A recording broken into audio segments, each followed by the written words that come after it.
How to order free Cash App debit card. First things first, go ahead and open up Cash App on your phone. See that little account balance number down in the bottom left corner? Tap right on that to open your Money tab. Now look right at the top. You'll see a pink banner that says Get Your Free Card. Tap that, and then on the next page, just hit the big white button at the bottom that says Get Your Free Card again. This is the fun part where you get to pick your style.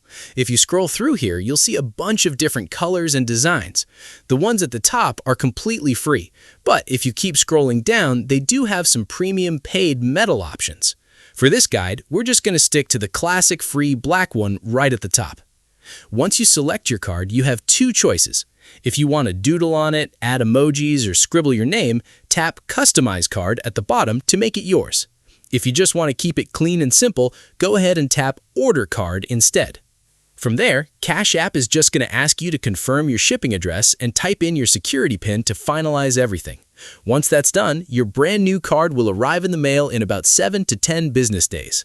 And hey, if you also need help finding your official tax or account documents, click right here to watch my step-by-step guide on how to find your Cash App bank statement next. See you there!